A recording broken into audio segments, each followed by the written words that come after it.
Holy crap, he actually updated in a timely manner. There might be a lot of cuts in this one just because today is the bang everything together at the construction site day. Like everything. Straight up just saw a guy walking around banging 2 shovels together. I don't know if he was trying to get someone's attention or just having a good time, but I'm glad he's having fun at his job. To start off, I want to thank everyone who took the time to watch and respond to my last video. The response was really positive, and that was really awesome to see. A couple people brought up the very understandable concern that the plea for a positive change might not actually be heard or taken seriously, and I think that's a perfectly valid take. I personally like to think that everyone's capable of positive change, but maybe I'm just naive, I don't know. So this is the follow-up to that last video because I mentioned expanding on some things, and despite the title, it's not actually about Calvin. I mean, it kind of is, but it's mostly to kind of retroactively address some of the things that I feel really not so great about. I want to talk about it partially because I think it'll be really helpful to other people who might be where I was, and also because it's just kind of a really gross thing to carry around. I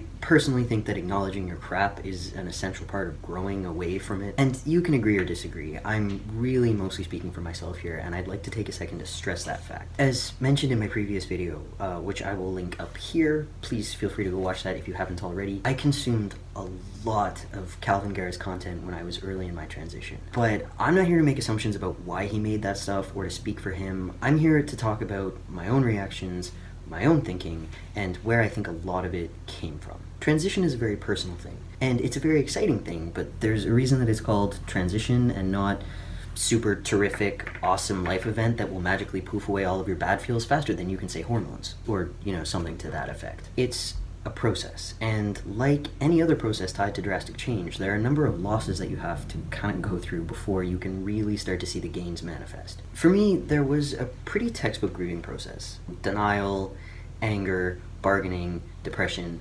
acceptance, in no particular order. They were kind of intertwined with one another and overlapping. And I'm not going to talk about the depression portion because I think that was just sort of an underlying theme for all of it. And the stages of grief are rarely clean cut and in a strict order, but I did my best to kind of chop this up in a way that's a little bit more palatable. So let's get into it. Denial made up the majority of my 20s. Prior to that, I'd had a lot of strong feelings of dysphoria and confusion about my gender. But when I initially came up against the first roadblocks to transition when I was in my late teens, my response was to just shut down. Up to that point, the only narrative about the trans experience that I'd had made available to me was that if this is really legit, this wouldn't fly. You would put your foot down. You would insist on being able to transition. But I didn't, so clearly that meant I wasn't trans. I mean, the fact that I could just repress those feelings meant that I could clearly control them, because that's how that works. Just throw a blanket over it, out of sight, out of mind. Clearly that won't fester and lead to any problems down the line.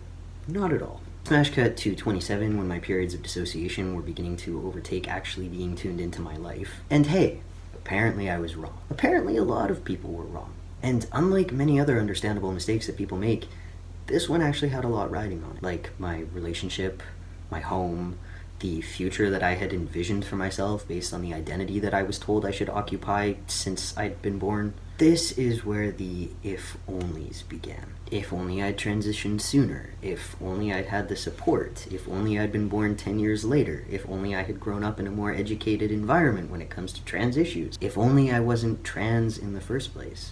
And it goes without saying that wishing for a better past is a fool's errand, but that just doesn't really register to grief brain. Logic brain gets it, but grief brain needs an outlet, and grief brain is going to make someone pay. And this is where things start to get a little bit spicy. Let me just say first off that I don't do anger well. I'm not an angry guy. I can be fiery and I can get passionate about things. But even if someone gets under my skin, I'd rather just talk it out with them than be angry. And this isn't to say, because I'm a vision of peace and perfection. The reason that I bring this up is to acknowledge that prior to my transition, I'd never really had to process strong feelings of anger. There simply wasn't a demand for it, because I'd never run into situations where I felt really intense anger that didn't also have some kind of resolution for them. And obviously that's just not really the case when it comes to the feelings that you have around your own identity. That's just something that you have to accept and process. I was angry at my circumstances. I was angry at the world for largely being trash towards trans people. I was angry at the people in my life who albeit unintentionally, had gotten in the way of me transitioning sooner, which would have made the whole process a lot easier on me. I felt cheated out of my youth. I mean, I still have bad days on that front, but I'm getting a lot better at dealing with them in a healthy way. But when all of this was initially bubbling up, I went looking for outlets. And primed with aggression and a sense of loss, I didn't exactly seek out the most positive ones. Now, I didn't go right down the jerk-face rabbit hole a la Blair White and Rose of Dawn types. I did, however, find myself consuming Calvin Garris content pretty voraciously. And the more I did, the more I was like, yeah, these people are the reason that me being trans is hard. These people are making my life more difficult. If it wasn't for these transtrenders, everything would be so much easier for me. And does that make sense at all? No. Transphobia is the fault of transphobes, period. I was just playing a game of social victim blaming, which in hindsight is pretty messed up. But in my mind at the time, there were a whole lot of internalized messages about what it is to be trans. Trans people are weird. Trans people are reactive. Trans people are abnormal. Trans just generally isn't something anyone would want or should want to be. So I sought out content featuring the most atypical members of my own community to validate these horrible messages that I had internalized from the rest of the world. And two lines of thinking emerged. The first was, yeah, no wonder cis people don't like trans people. Look how weird trans people are. At least I'm one of the normal ones. The other was deep contempt for these completely innocent members of my own community because they were proud of something that I was ashamed of. And honestly, how dare they? How dare they be happy about something that I hated about myself? What right did they have to take pride in something that I would do anything to get rid of? Something that caused me so much pain was bringing other people joy. And that was completely at odds with how I'd learned how to relate to myself as a trans person. So they must have been faking. That was the only explanation. If they were legit, they wouldn't be happy. That just doesn't make sense. And I wish I could say I had some kind of identifiable aha moment where I began to piece all of this stuff together. But ultimately what it came down to was waking up one morning and being like, oh, maybe I'm the problem. I mean, yes, a lot of it did have to do with the gradual lessening of my dysphoria thanks to HRT. But when you're threatened by something completely harmless, at a certain point you have to ask yourself why. Getting right down to it, these transtrenders weren't coming after me. They weren't trying to define my identity for me. They weren't telling me how I should relate to myself as a trans person or how my transition was supposed to look. But on the other side of the camp, binary, dysphoria experiencing trans people like myself certainly seemed to be doing a lot of that to them. Many trans medicalists will argue that it's not necessarily harmless for trans people who don't experience dysphoria to be vocal about this fact. They say that it's because this might limit access to the transition resources that we need. And I believed that at first, but the more that I thought about it, the less that it made sense. Access to transition resources has steadily been improving over time, and there certainly wasn't Trendercore TikTok back when these resources were most heavily restricted. I mean, I've made the decision to not medicate my ADHD because I don't see a need for me personally. But does that interfere with other people accessing the prescriptions they might need? No, and it shouldn't because that's messed up. And this is where I started to extricate my head from my behind. The question isn't why someone's trans, but why you think trans is a bad thing to be. I had repeated this to so many cis people before it finally occurred to me that maybe I should sit down and do a little bit of reflection on it myself. Why was I mad at other people for being happy about being trans? That should have been a breath of fresh air after all of the other attitudes that I'd had to deal with. Instead, I fell into this completely terrible thinking pattern that was spurred on pretty much entirely by my own insecurities. I say pretty much, because while I acknowledge that this was very much a me problem, I think it's important to touch on the fact that there are some pretty big communication issues within the trans community on both sides of this equation. And not just between people who experience dysphoria and people who don't, but also between binary trans people and non-binary trans people, many of whom do experience dysphoria. Just not, according to many trans meds, in the correct way, I guess. All of this to say that part of my personal process where it came to accepting the fact that I'm trans was acknowledging some of the problems within the trans community as well.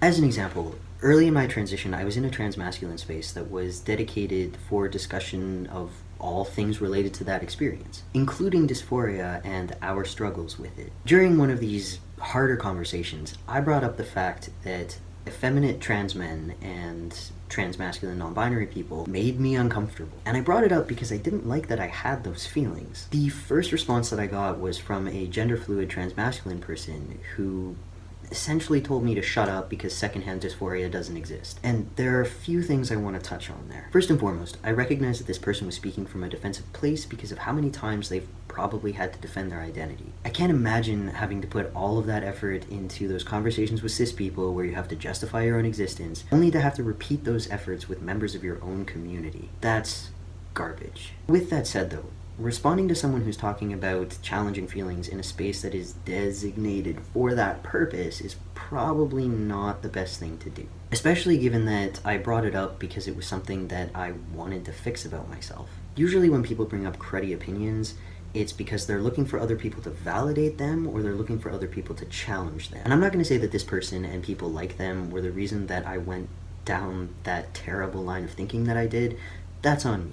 And even if I can contextualize something, that doesn't necessarily excuse it. And that's why I wanted to talk about this today. Our community is incredibly divided, and when you begin to peel back the layers, it's easy to see why. Hurt people often cause hurt. But we also overcome, and we have the opportunity to get stronger in the process. And while I don't think one guy's rambling anecdotes are going to build a bridge between two cutes and true scum and solve all the other problems that we deal with, I'm hoping that it'll at least open a dialogue, because I think we're really lacking in that department right now. If you made it all the way to the end of this, thank you so much for your time. I've got some more thoughts on communication within the trans community that I plan on sharing in another video, so if that's something that interests you, please feel free to subscribe and hit the notification bell, and I will see you next time. Thanks for watching. Hey squad, so it's butts o'clock and I'm doing some editing, so, you just have to deal with the fact that I didn't get cue for y'all. Just wanted to stress the fact that I don't actually, just because I didn't mention it specifically in the video, I don't actually think transtrenders are a real thing. Clearly I did at the time. I went through a phase where that was a belief that I harbored, but what I want you to take away from this is that I don't think it's real. I don't think it's real. I don't think transtrenders are real. I think that it is a term that exists to police other people's identities and to gatekeep, and I think that the reason that that is done is because of dysphoria and grief and internalized pain. I don't think that makes it okay. So I'm going to expand on that in the follow-up video that I have planned for this, and I just wanted to stress that. Transtrenders aren't a real thing. That's it. I'm very sleepy. So, here's a dog butt cameo. Enjoy that. He's also very sleepy.